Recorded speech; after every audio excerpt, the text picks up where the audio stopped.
All right, well, welcome everyone to Real World Insights on the effects of electrification on energy burdens. Before we get started, we want to hear a word from one of our top tier sponsors, Mitsubishi Electric. The electric bills kept getting higher and higher, and because we're all electric, it encompasses everything. Our heat, our stoves, everything's on electric. UPCO's been doing energy efficiency projects since 2009 when the Michigan law went into effect. During the summer of 19, we were talking about air conditioning. It came out that the board had requested a quote for a natural gas pipeline to be extended to the Ontonagon Village housing. I looked at them and I said, but you're all electric right now. Why would you want to introduce additional infrastructure that cost? The electric resistance can be quite expensive, especially now. Heat pumps do a really phenomenal job.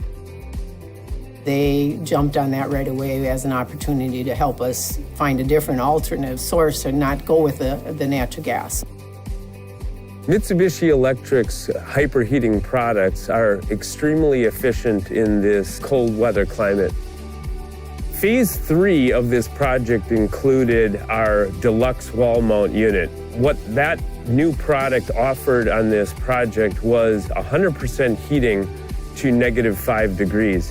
Additionally, on this product, there were some enhancements made to these systems.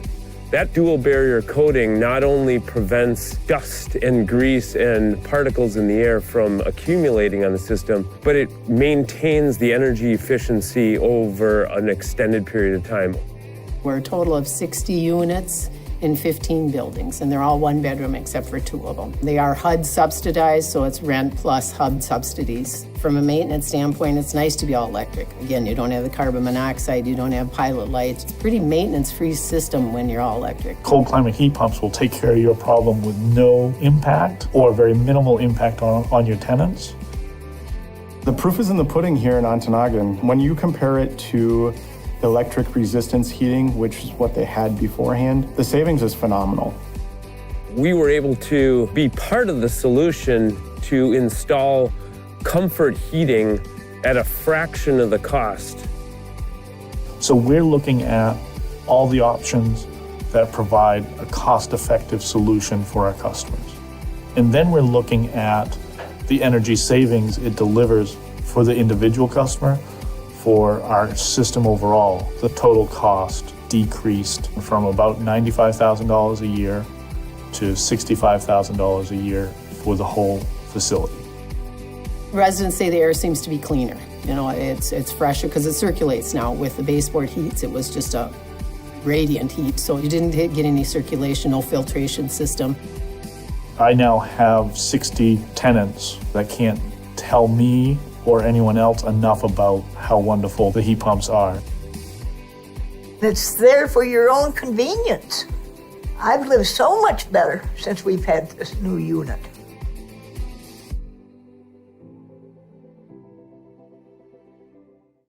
Welcome to Real World Insights on the effects of electrification on energy burdens. Before we get started, again, my name is Brett Little, and I am the education manager here at the nonprofit, the Green Home Institute. The Green Home Institute has a mission to empower people to make healthier and more sustainable choices in the renovation and construction of the places we live. We're a very small team. There's our executive director on the left, Jose Reyna, who's going to help connect you with opportunities, sponsorships, and memberships, and our new program manager, Eliza, who's going to help you get your green building projects up and running and certified. Again, before we get started, this session, like many of our sessions, are approved for multiple continuing education units, including, there's a few too many logos there, but in our Certified Green Home Professional Energy Pathway, as well as AIA Health, Welfare, and Safety, which may make it applicable to your state-based design or contractor license, and Passive House Institute US Certified Passive House Consultant. So with that, I am excited to welcome back Parth from the University of Michigan. Parth is actually a board member, a board director here at the Green Home Institute. I believe this is his second or third time on our show as well. So with that, Parth, I will let you introduce yourself and what you have going on at U of M. And it's good to have you back. Good to see you. And please take it away. Yeah, thank you. Thank you very much for the opportunity to present this work again at the Green Home Institute. I always learn a lot from these interactions myself. Feel free to ask questions throughout the presentation. I'm happy to answer them as we go along. This project this talk will present some real-world data about energy use in Wayne and Washtenaw counties collected from real homes, and then present some modeling work to think through about about what those insights tell us about heating electrification would change energy burdens. So energy burdens are the fraction of your income that you spend on energy. The national average is about 3%. If your energy burden is 6%, that's considered a high energy burden, and if it's below 3, then that's below the national average. Most of the work that I'm going to present to you has been done in collaboration with Karina Grunlund, who is a professor at the Institute for Social Research here at the University of Michigan. The actual work of going out and collecting data from 50 homes across Wayne and Washtenaw counties was done by Claire McKenna, who is a doctoral student at the School for Environment and Sustainability at the University of Michigan, where I am a professor as well. Why do we need to electrify? The answer is that it helps us mitigate climate change, and electrification is arguably one of the low-hanging fruit when it comes to climate change mitigation. The story that is often told is that we can mitigate climate change essentially in 2 fairly easy steps. First, we electrify all the applications where we currently burn fossil fuels, and then we decarbonize electricity production, and you're done. You've actually mitigated climate change. And in the case of the residential sector, what this often means is that you replace something that burns some form of fossil fuel, natural gas or propane or fuel oil, and you replace it with a shiny electric heat pump, which uses electricity to provide heat efficiently. What's not to like? So there's a couple of I guess spoilers in this story. The first one of which is that heat pumps sharply increase the peak demand that the electrical system would experience, especially in cold climates.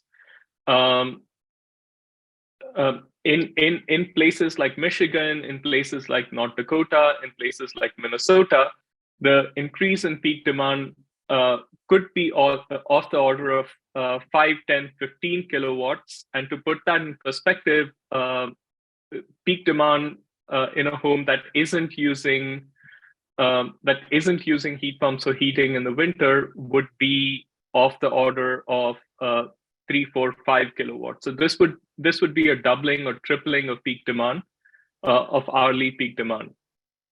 This doesn't mean that the load on the electricity system would increase that much, but that is what the distribution system would see if everyone had heat pumps. So that's one problem that we need to address before we electrify.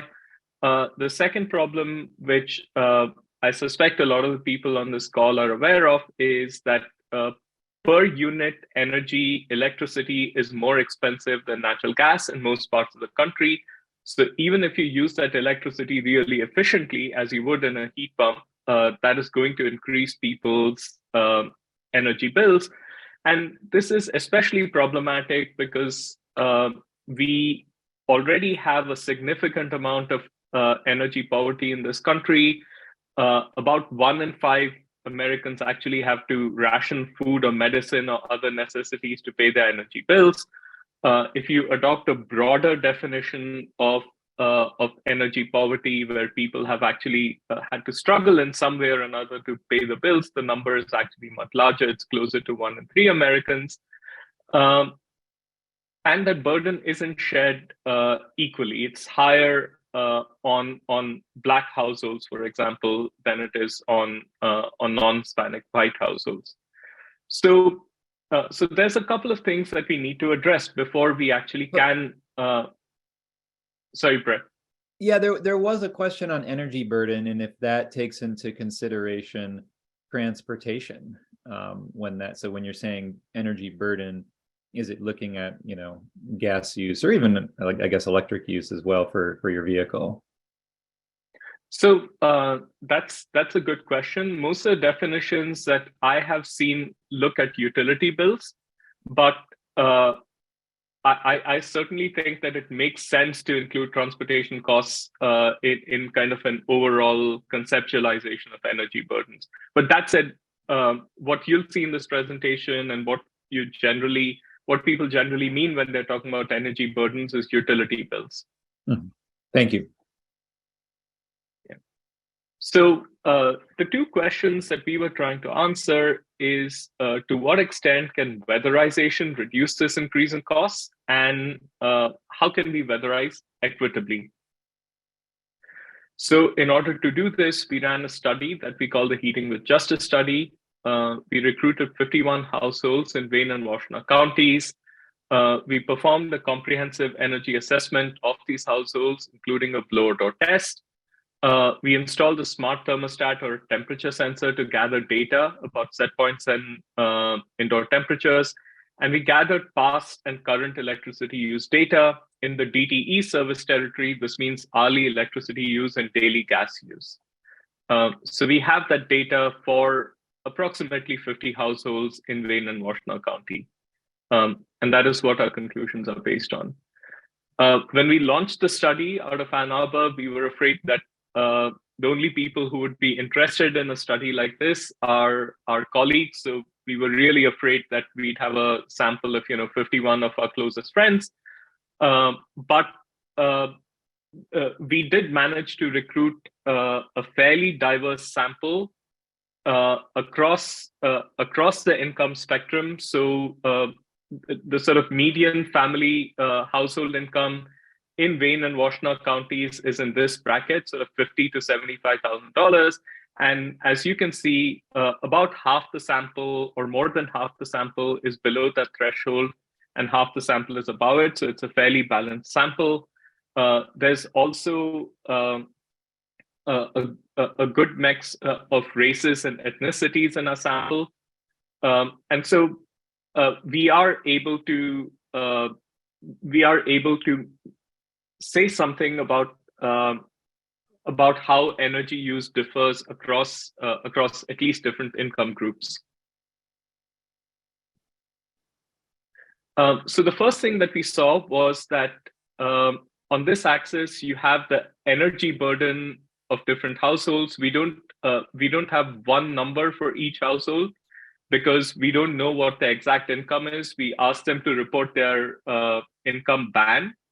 And so you have a fairly broad range. If their income is towards the upper end of that band, their energy burden is low. If their income is towards the lower end of that band, then their energy burden is high.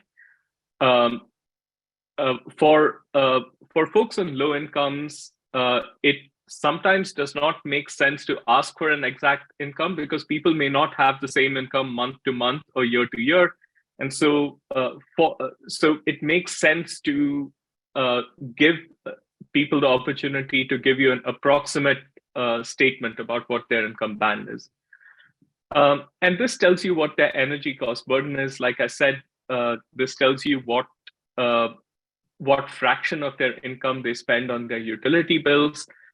This is real data. We looked at what they actually paid in terms of utility bills.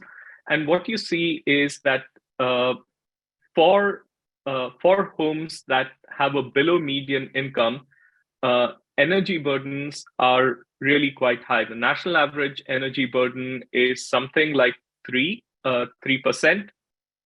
And pretty much every below median income household in our sample has an energy burden higher than that. And there are people who are spending 10, 20, 30, 40% of their income on their energy bills. So this was something startling to us. I should also explain what this H4H means. It turned out that around 13 or 14 homes in our sample were homes that had been acquired by Habitat for Humanity some years ago. They had been retrofit and then been sold on to low-income households. So there is a large number of homes in our sample which are actually Habitat homes, and as you'll see in the next few slides, these homes are different from the other homes, which really gave us insight into what you can achieve with retrofits.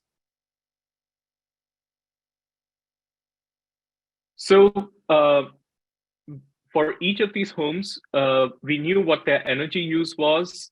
We knew what the size of the home was in terms of square feet, and we knew how many people there were in the home. And what we saw is that for homes that had not been retrofit by Habitat for Humanity, that is the sort of golden line that you see here, the energy burden got higher as the income fell, right? Low-income homes have a higher energy burden even after you control for the fact that they're living in smaller homes and may have a different number of occupants than folks with higher income. So that's the first thing. The second thing that we noticed was that for homes that had been retrofit by Habitat for Humanity, that relationship did not hold. The homes that Habitat had retrofit were among the most efficient in our sample. And in general, there was no relationship between household income and the energy use intensity. EUI is energy use intensity. So this already starts to tell us that you can actually perform retrofits that allow even some of these relatively old homes to perform extremely well. This is a more direct measure that, again, lots of folks on this call will be familiar with. This is the air change, hourly air change rate at 50 pascals for the homes in our sample, again, plotted against different income groups. And what you see is that people with lower incomes live in leakier homes, unless their homes have been retrofit by Habitat for Humanity, in which case these are extremely tight homes.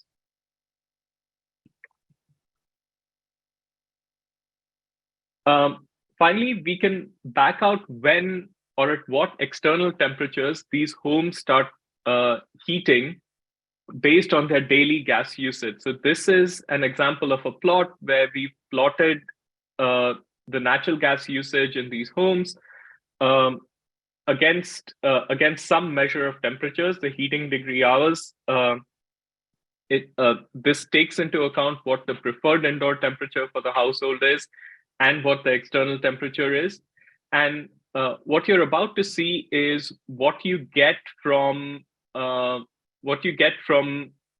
identifying this point at which there is a kink in the curve and gas use starts to become strongly dependent on temperature. So this typically happens in the winter, and this point tells you at what temperature people actually start heating their homes. So you're about to see information about that for our 50 homes.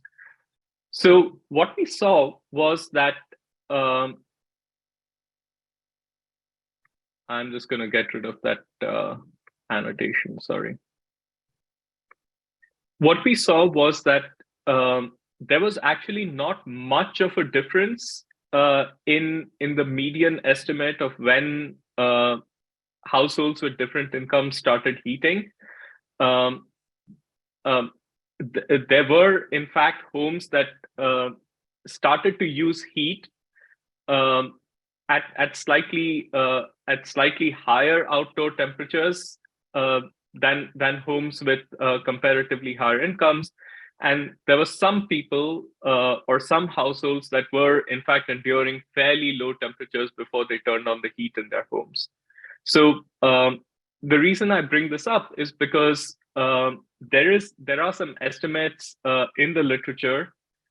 This was a study done by colleagues of mine at Carnegie Mellon and Maryland and a couple of other places, who looked at data from Arizona to look at the temperature at which people turn on air conditioning. And what they found was that generally people on lower incomes waited for it to get a lot hotter outside before they turned on air conditioning. In the case of heating, in the case of our sample, we're not seeing that effect. We're not seeing that people are actually waiting for the temperature outside to get really, really cold before they turn on their heating. Now, this may be because people want to stay warm. It may also be because, as we've seen, they live in leakier homes. And so their homes may get colder even when it is comparatively warm outside. So there's kind of an interesting set of explanations there. Now, this really is sort of the question that we set out to answer, and that titles the webinar, which is what happens to people's energy burdens if we assume that they shifted to a sort of top line, extremely efficient heat pump. Remember, this assumes that the heat pump installation is free, that there's no cost to installing the heat pump. We're just looking at what would happen to their monthly heating bills. And what you see is that there's a dramatic rise in the energy burdens for low-income population. So remember that the total energy burden across the country is about 3%, which would be somewhere around here.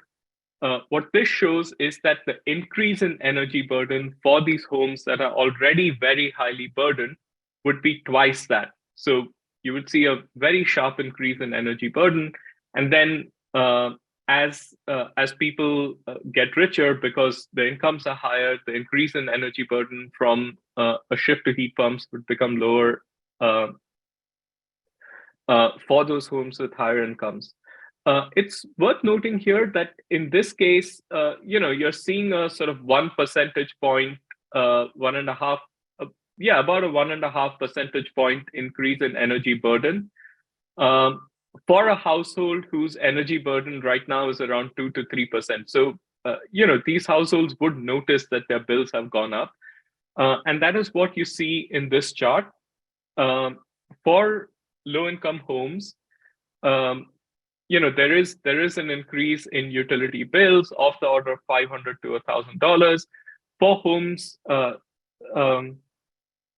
that belong to families with high incomes, which tend to be larger, the increase in utility cost is also correspondingly larger.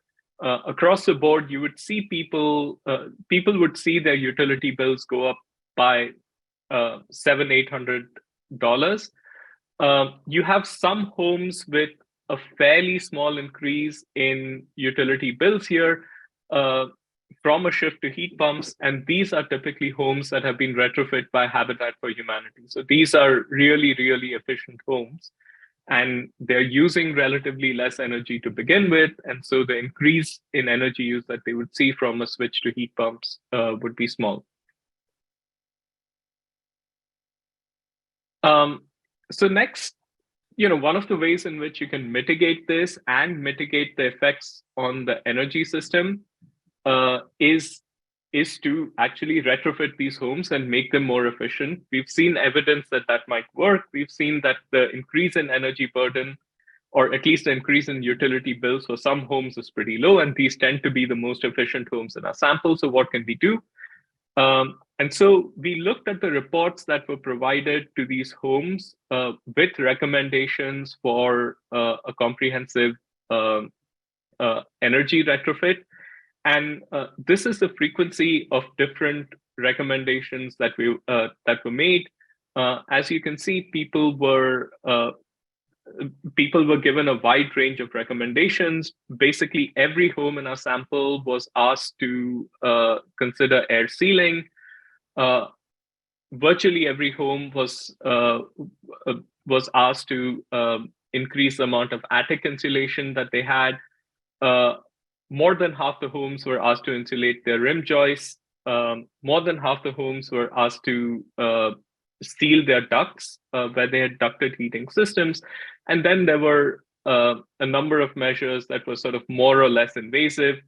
We basically classified the measures as simple if they didn't involve tearing down drywall, and we treated them as complex if they did involve tearing down drywall.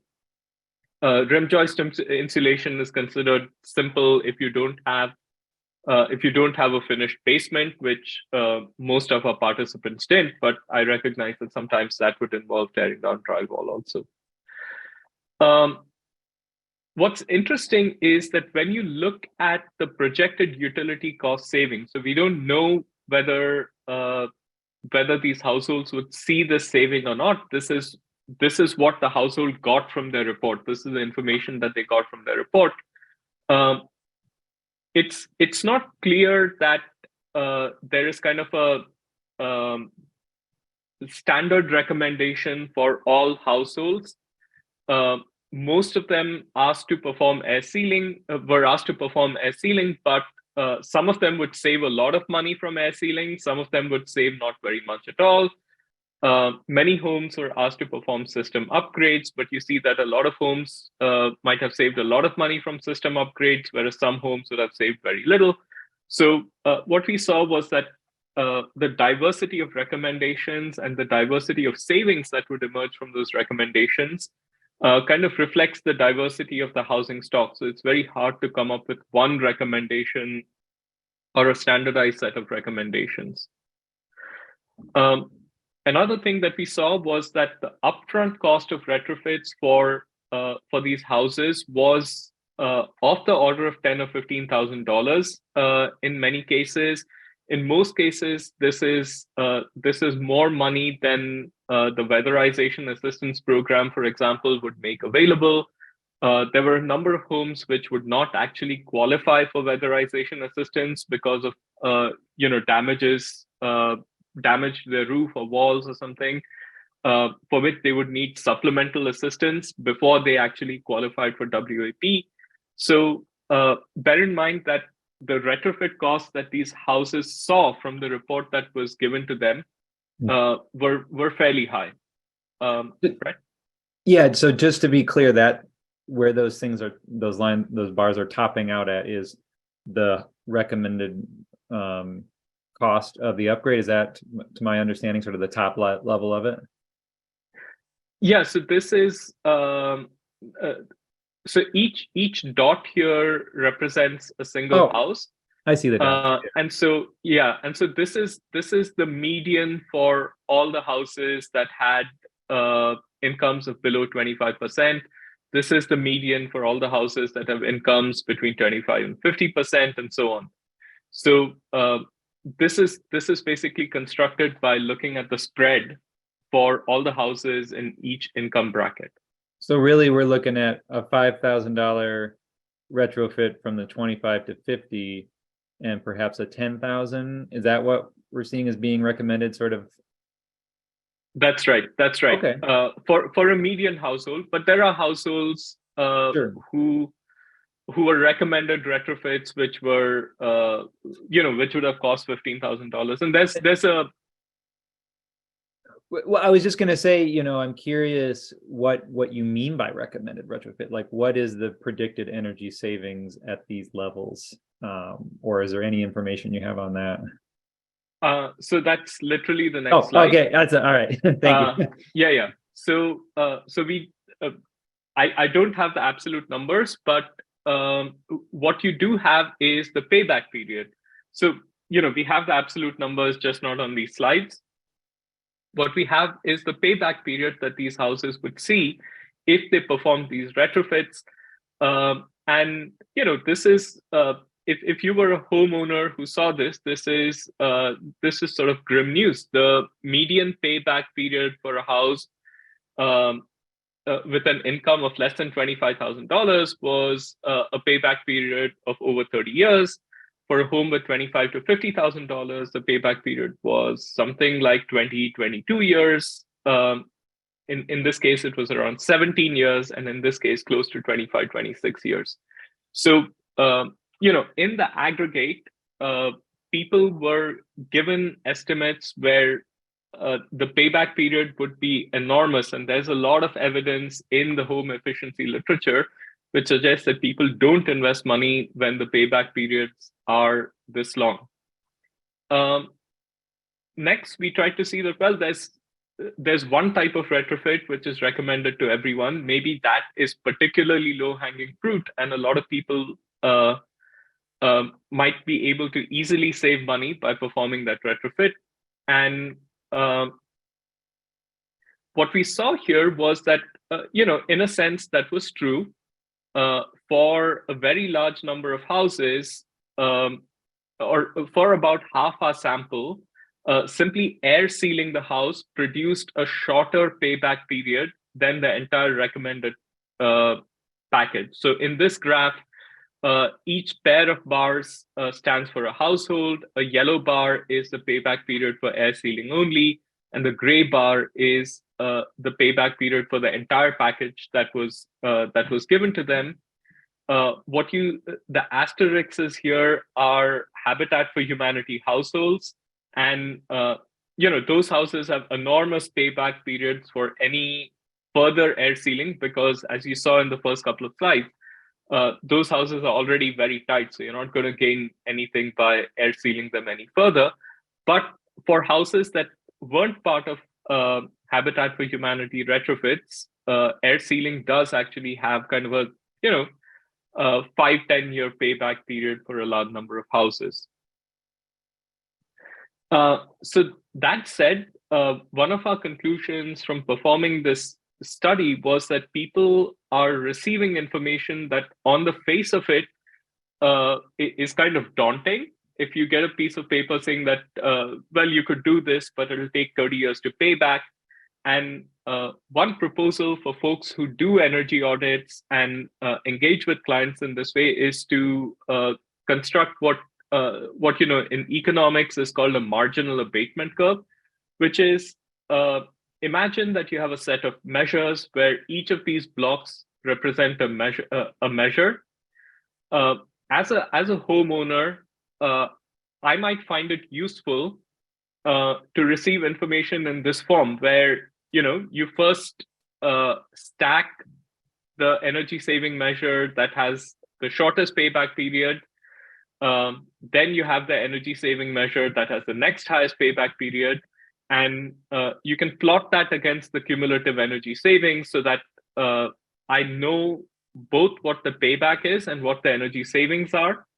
And it would also help to have another plot which tells me the same thing, the payback period on the y-axis here, but also the cumulative cost. So you could tell me that you could spend this much, and that would have a really short payback period. You could then spend a little bit more, but then that would be a payback period for both of these measures. And then I could decide, what if I only had, for example,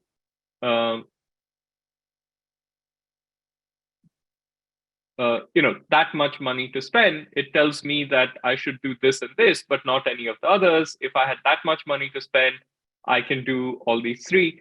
So giving people information in this form where they can actually use it to decide what to do might be useful. I certainly would have found it useful as a homeowner, because it's somewhat hard to parse what we saw these people were getting.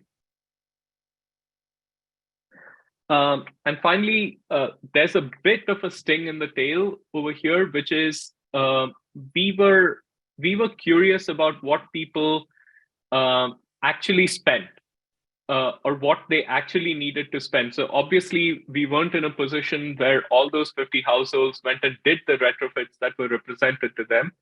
that were presented to them. But we went to Habitat for Humanity and got data for 6 or 7 homes that Habitat had retrofit, and we looked at basically 4 things. One is when Habitat got an estimate, when Habitat had an energy audit done on the home before they retrofitted, what was the projected retrofit cost? And you see that plotted on the y-axis here. And what was the projected energy saving for that house when Habitat did an energy audit? Then we looked at Habitat's accounts to see what they actually spent on retrofitting the house. And we excluded things that would not be part of an efficiency retrofit necessarily. So if the house needed the roof replaced, arguably that's good for energy efficiency, but that's not really an efficiency retrofit. So we excluded that. But we looked at things that were efficiency retrofits and looked at what the house actually spent. So the number here is, in the case of this house, is that the initial estimate was that they could spend $2,500 and save about, $550 a year in energy bills. What was actually spent on the house was closer to $13,000 or $14,000, and the projected saving in energy bills when an audit was conducted after the house was retrofit was something like $750. So the payback period went from 7 years when the audit was done to 18 years after the retrofit was actually completed. And this experience was kind of common in the case of pretty much in the case of most of the houses that Habitat retrofit, where the initial payback period was relatively small. But once you actually got the work done, it cost a lot more than what the initial estimates were, and the payback period actually was a lot larger. And again, this is something that we have to bear in mind in terms of what information the households have.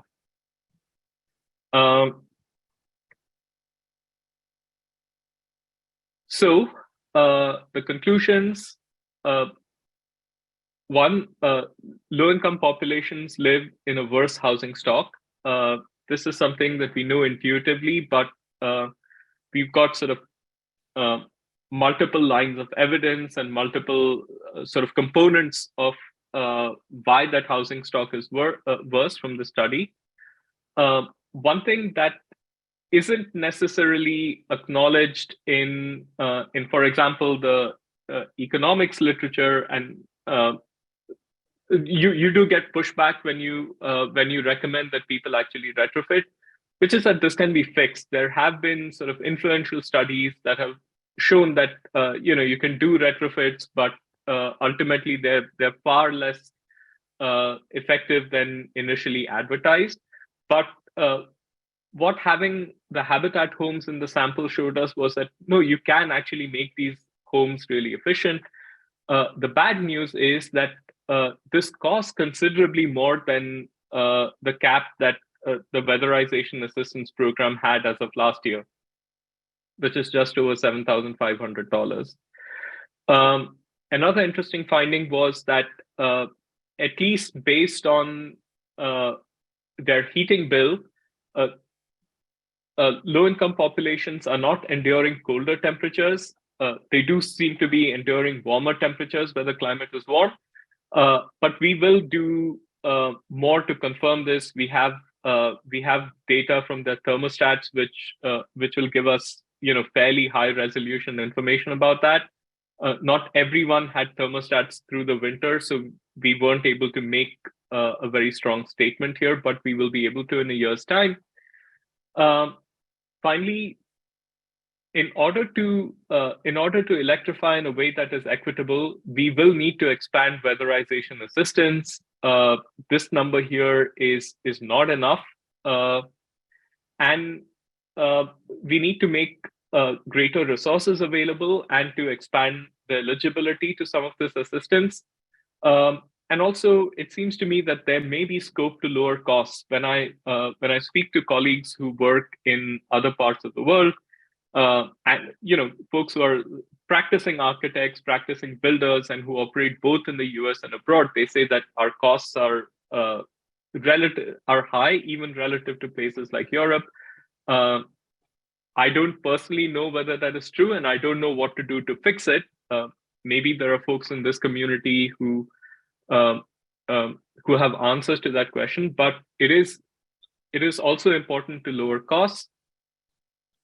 And finally, I wouldn't be an academic researcher if I didn't have more questions at the end of my study than I've given you answers.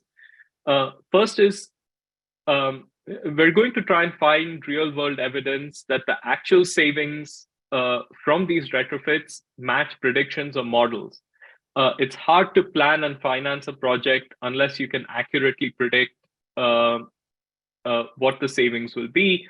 And a sort of influential study in this area is this one. It came from a researcher who's now at Berkeley, and she showed that the rate of return on as it happens. This study was done based on weatherization assistance projects in the state of Michigan. The rate of return on these projects is very, very small compared to what is initially estimated. The projects, in fact, end up having something like a 20-year payback period, and that is something that needs to be verified. What if the retrofits were more comprehensive? Would the payback period actually be shorter? Can we get better at predicting this? Secondly, how would retrofits alter the benefits and costs of heat pumps? For the heat pump analysis that I showed you, we assumed that the house remained unchanged. How do things change if you actually make the house more efficient? These are all sort of energy and cost benefits. There's a huge amount of evidence that weatherization actually improves people's health. So we actually have a project now where we'll try to quantify that. And finally, what is the trade-off that different houses sort of endure between maintaining healthy temperatures and costs? So we'll hopefully have more information on some of these questions by the time hopefully I have the opportunity to present again. So that's pretty much it from me. Most of this work was supported by the Graham Sustainability Institute at the University of Michigan, for which we're really grateful. And Claire is being supported by an iBuild fellowship by the Department of Energy. So we're incredibly grateful for that as well. So that's all I have, Brett. There seem to be a fair few questions. Brett, are you going to moderate the Q&A or should I? Yeah, sorry, I'm happy to do it. I was sitting there talking to no one. So anyway, hey everybody, before we get into all those questions that are coming in, yes, the answer is mostly always yes. Head over to our YouTube channel, click subscribe. It'll be added there within the next couple of days. You can rewatch it, share it, put it up on social media. We'd love for you to help us get the word out about these. And for those of you who are watching this in the future, not right now on demand, go ahead and take that 80% or that quiz with an 80% passing rate. You can find that quiz on our Thinkific channel or GBCI channel. And for those of you who are here today watching live and you've been here for the entire CEU approved time and you've been appropriately logged into Zoom, go ahead over the next couple of days, check your spam at certs@gutenbergcerts.com. Mark it as safe. You will receive your certificate there. And again, before we get into all those questions, when we got some time for questions, a huge thanks to our board of directors, including Parth, who's one of them, all of our volunteers, nearly 300 members. Can you help us get there by the end of this year? I think we can do it. And our top tier sponsors who support our work and allow us to do what we do. Mitsubishi, Rheem, April Air, all of our sponsors who help make homes healthier, more energy efficient, and greener. So yeah, there are a lot of phenomenal questions. And for those of you who had put some of your questions in the chat, please do try to get them migrated over to the Q&A so I don't miss any, if we can get to as many as we can. One of them, Parth, was kind of going back to the beginning, back to the premise, the idea that we would electrify and then add renewables. And one person brought up the idea of the grid mix. If the grid isn't 100% renewable, that could be challenging, especially in the wintertime where we're at in the cold weather climate states. Or if the grid, doesn't have enough nuclear, which is carbon free, but certainly other issues there, but we don't have time to get into that. So what are your thoughts when someone says, well, yeah, electrify, but the grid itself is dirty, so you're still going to have huge amounts of carbon? Yeah, so actually that's what my previous webinar was about. And so there's two things. One is the grid will get cleaner over the lifetime of a heat pump installed today. And even if you don't achieve the kind of really ambitious goals that the federal government has right now, even if you proceeded at a much slower pace, over its lifetime, a heat pump will do better in terms of greenhouse gas emissions than a gas furnace. There are other forms of pollution that come out of power plants where the story is a bit murkier. But if you're interested in greenhouse gas emissions, heat pumps, assuming we don't just do nothing with the grid, heat pumps are going to cut greenhouse gas emissions. So that's one way of looking at the question. The other way of looking at the question is that there is really no way to eliminate greenhouse gas emissions from natural gas, whereas we do have the opportunity to eliminate greenhouse gas emissions from electricity, and so we need to switch to electricity. And there's a statement in the comments by the Office of Sustainability and Innovation, I assume, Hello, of Ann Arbor. Yeah.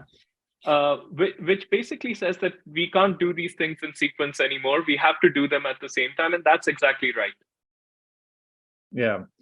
And let's get into some of these cost things. I mean, could there be some strategies on the utility side, such as time of use? So obviously I'm in a time of use program, right? So maybe we can shift some of the load in some ways to cheaper times during the day, which in theory are supposed to be less carbon. If I understand, it's not always that way, right? They're just trying to use infrastructure. But is that one strategy? What can we do to look at, I've heard about across parts of the country, there are actual heat pump rates or low income rates that are specially set for people who are financially struggling.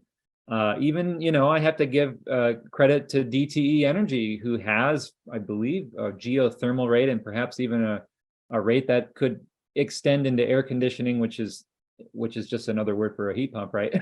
So what are your thoughts there on using some of those utility rate structures to solve this issue? Is it possible?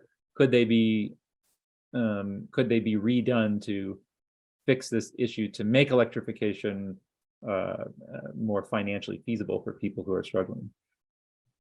Brett, thanks for that question. So we were talking earlier, and between when we talked on this webinar, I quickly looked at the interruptible rate that DTE offers for air conditioning, where you have a separate meter and you basically you have that rate for your energy use. So I think I wrote down the numbers, and this was quick work, but if you look at today's gas prices, gas is about, if you burn it in a 90% efficient furnace, you will pay around 3.4 cents per unit per kilowatt hour of heat delivered. Electricity is 11 cents per kilowatt hour. So if over the course of your season from November to May, you maintained a coefficient of performance of greater than 3.2, I think I calculated it was, then you would actually cut your bills. But there's a couple of caveats there. One is that natural gas prices today are higher than they've historically been. Who knows which way they'll go? They can go up or down depending on which way the world goes, but they're higher than they've historically been. And also having this rate requires you to install at your cost a second meter. So there is that. And third, it is interruptible. So it's not it's not terrible. It's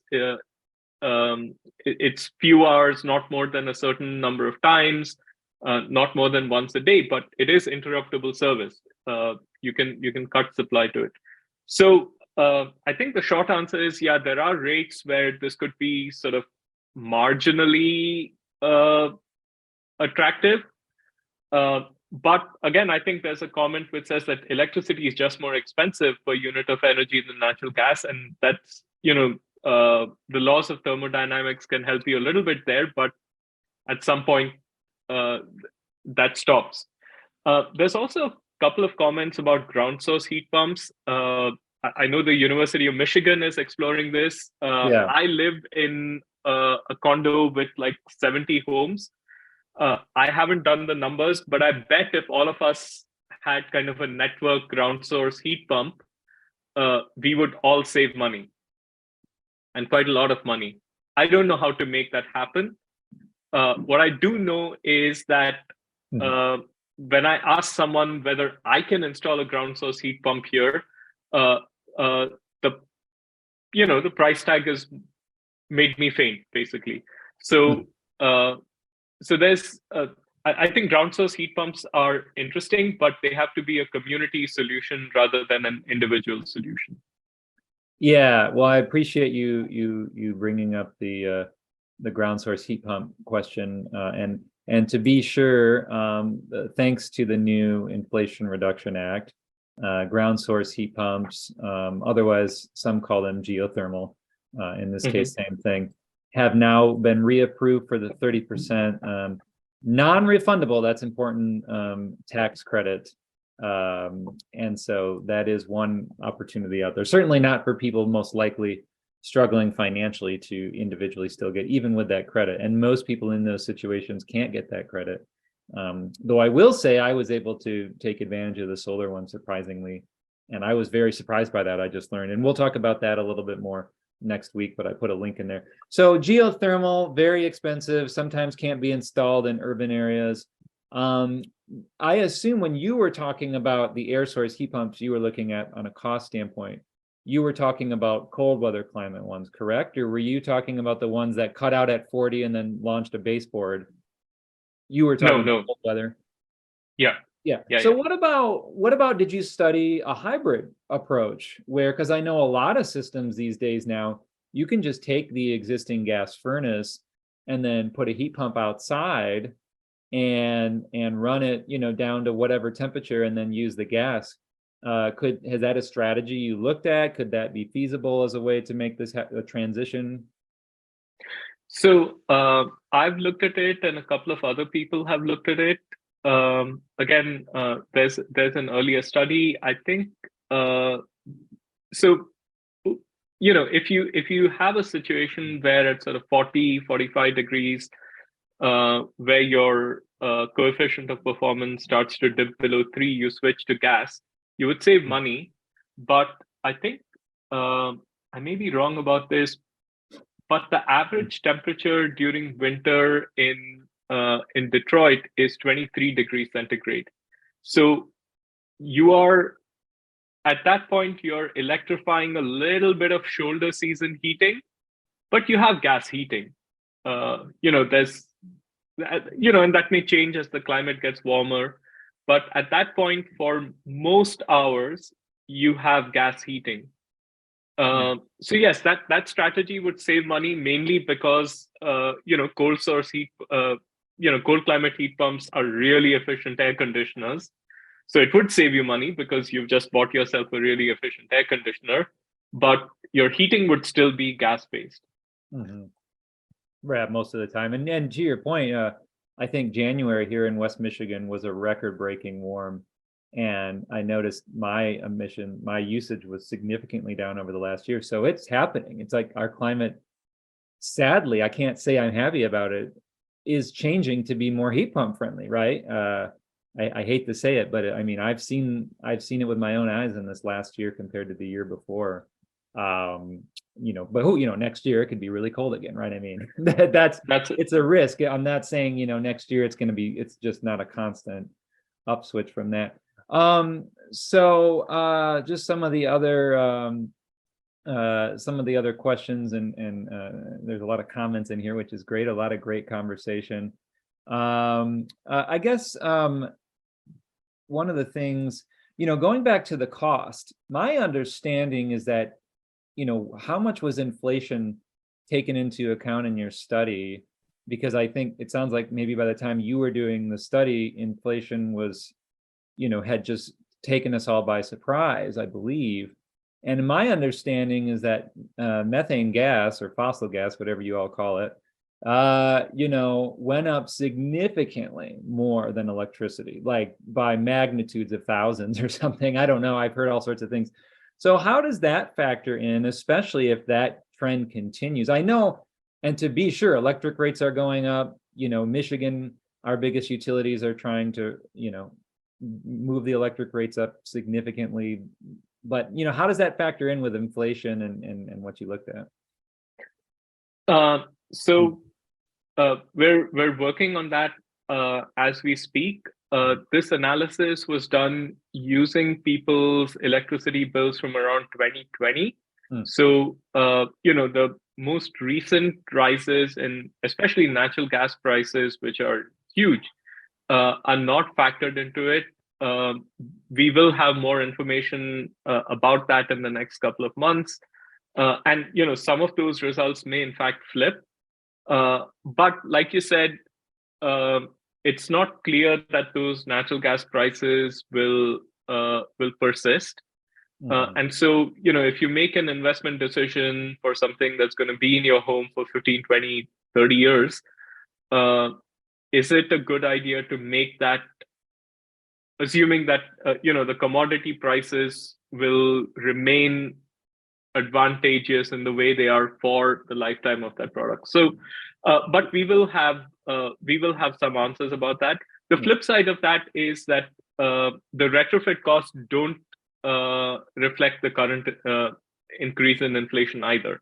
No, and that's a good point. And I actually want to say, you had just said, do you want to assume gas prices will always be this high? But isn't what everybody's doing right now assuming gas prices will always be low? I mean, that seems to be the assumption we're marching forward on. Every time a heating and cooling contractor gets a call, they're like, put in natural gas because the costs are low. And it's like they'll always be low, right? So if anything, that's the reverse is happening of what you said. Would that be accurate?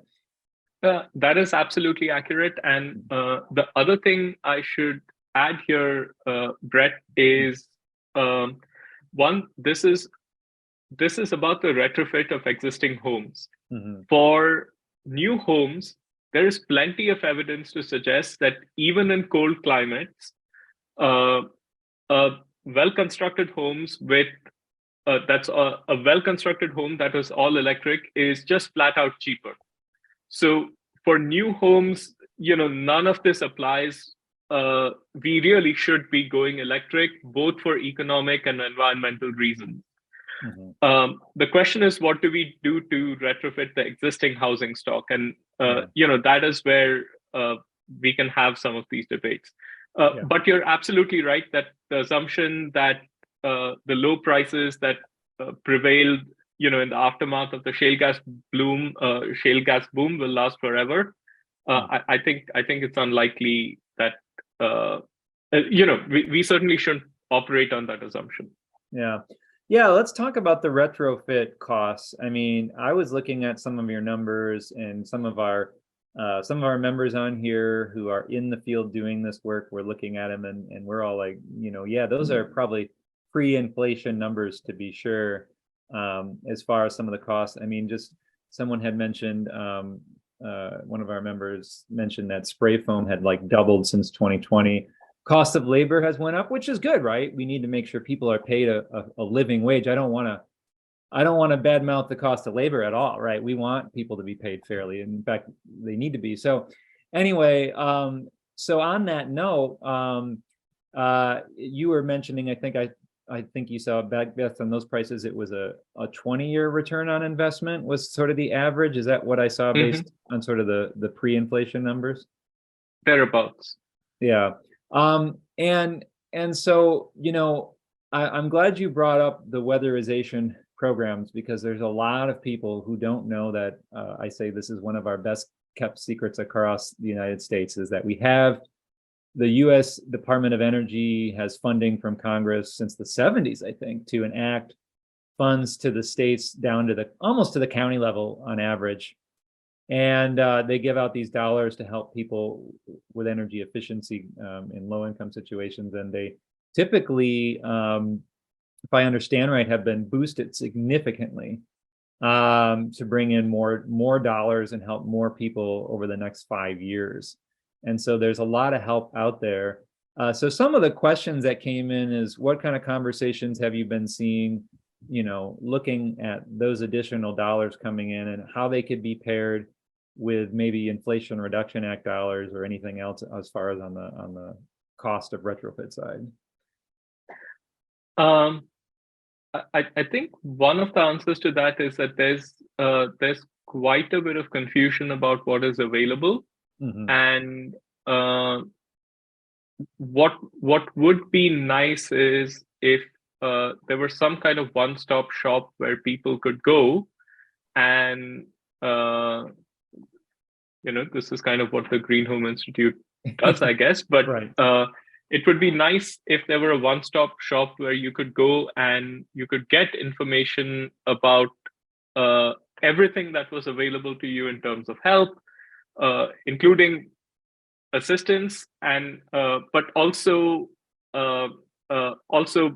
opportunities for loans and trying to understand the economics, technical assistance. So it seems to me that that's something that keeps coming up in conversations. That is something that my colleagues, including Karina, who was on this study also, is working on. How do you establish kind of a comprehensive solution that doesn't require the homeowner to invest a lot of time and expertise?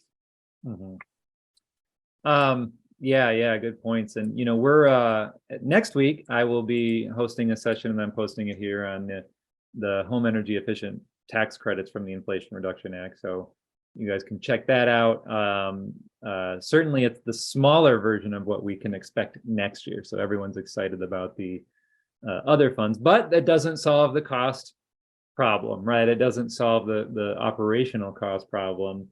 Do you know if there's any policies that are looking at being floated or should be developed, either at state or I guess it wouldn't be city unless it was a local municipal controlled electric, but at a state or national level that could help resolve some of these issues? Have you seen anything like that? Are there recommendations that U of M puts out? So there's a couple of things that might help. One is, when people buy, sell, rent buildings, there should be information about what the energy cost, what the energy burden of that building is. That should be made available. And so if people can factor it in their decision about whether to buy one house over another, so that lenders and insurers can factor it into their decisions. I think that would be a useful thing if you were obliged to provide a couple of years of utility bills or some kind of HER score or something every time you bought, sold, rented a house. I think that would be useful. I think for new construction, we should adopt forward-looking building codes that account for the fact that energy could get more expensive, that buildings need to be connected to the grid so that some of these effects, like high increases in peak demand, can be mitigated so that the building sort of automatically moves its demand around. And we should think about this comprehensively in terms of the effects on health.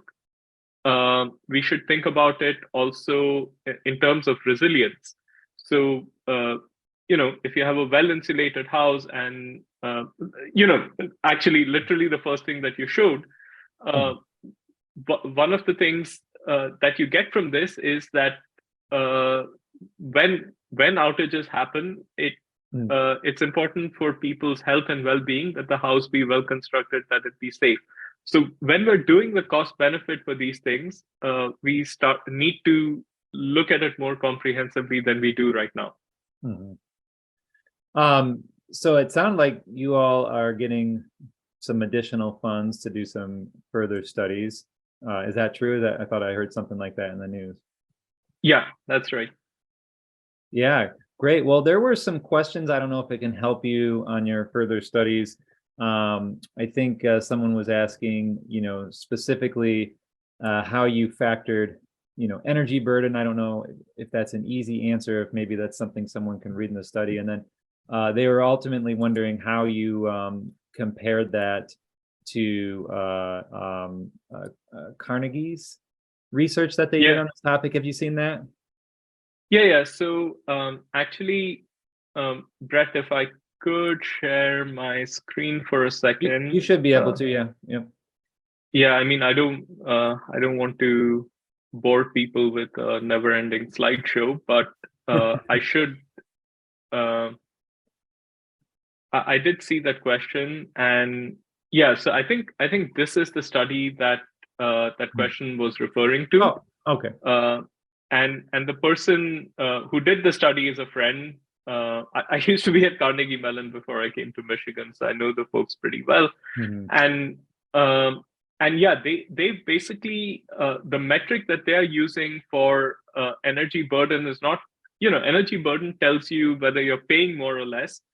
What they're measuring here is, well, even if you pay the same, how much are you foregoing in terms of health and comfort? And what they're showing here is that people with low incomes wait until it's 66 degrees outside to turn on their air conditioning, whereas people with high income, $150,000 or more, turn on the air conditioning when it is 62 degrees outside. So these people are waiting for their homes to get warmer before they turn on air conditioning. We're not seeing that in the case of heating. We're seeing that actually people with low incomes turn on their heating on average at about the same time as everyone else, based on the temperature outside. What we don't know, and what my friends at Carnegie Mellon don't know, is what your experience temperature is. So, you may be turning on the heating, but you may be turning on the heating because your house is very leaky, and you are actually feeling colder than someone who is in a nicely air-sealed houses. So even though you're turning on the heating when it's the same temperature outside, your house is actually probably colder. And we're going to go interview people and talk to them about this, use some other data to verify this. But yes, we're very aware of that study. Yeah, that's interesting. And there was a follow-up question about perceptions, I guess, basically getting more into people's background, whether they were, had any other health issues or maybe had work, and whether that impacted at all their need for heating and cooling. So it sounds like you're kind of peeling back the onion a little bit, getting more information about, why people are doing what they do, right? Yeah.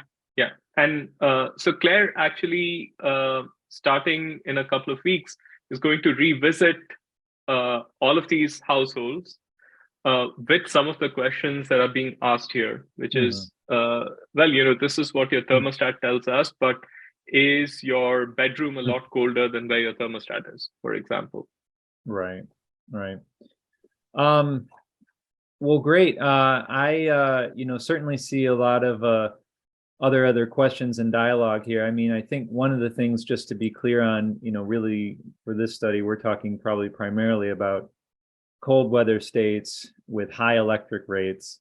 But I do know that there are other states in different situations with, they're warmer, they have lower electric rates, they may have propane or oil heating. I'd assume in those cases, you kind of studied the worst of the worst case scenario, right?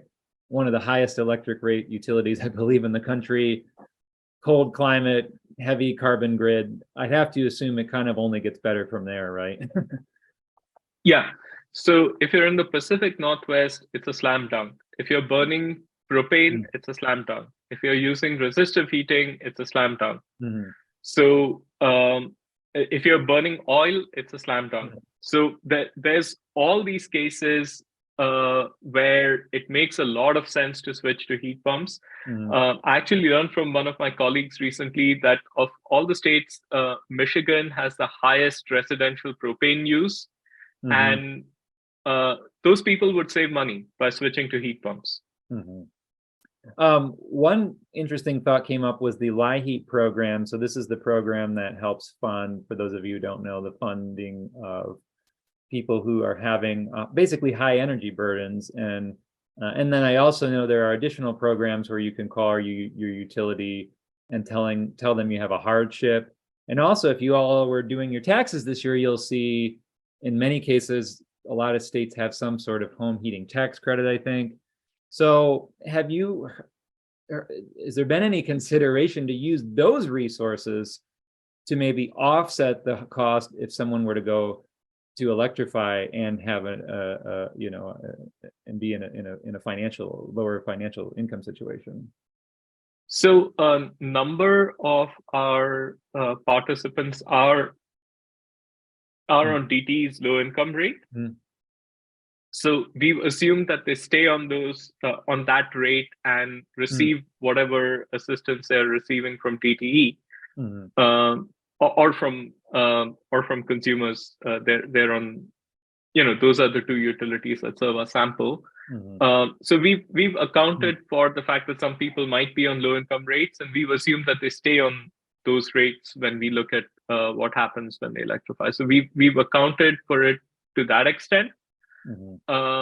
We haven't accounted for, I don't know that heating assistance is greater or different if you had electric heating, and maybe it should be.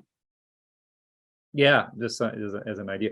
What about, the question always comes up, a lot of the utilities have those rate structures that you can pay over time as opposed to, in the month. So it's like a budget, right? A budget plan.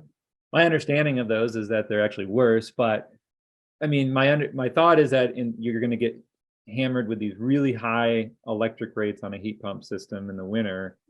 Could you smooth it out across the year? Was there any part of your study that showed that could be a meaningful way? I mean, I guess it sounds like you're still paying more no matter what. It's just spread over time. Is it sort of the spikes that are more concerning, or is it the total cost that you're seeing, or both?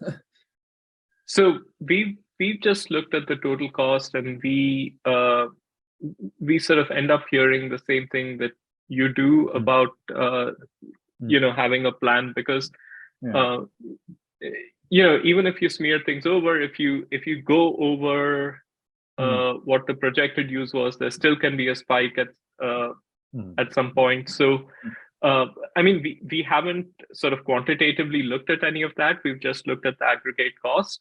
But I understand what you're saying in terms of how there would in fact be a spike in the winter, and how the ability to spread it over several months might help.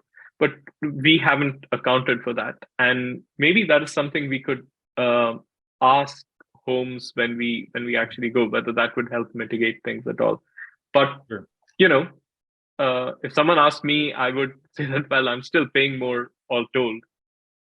Right.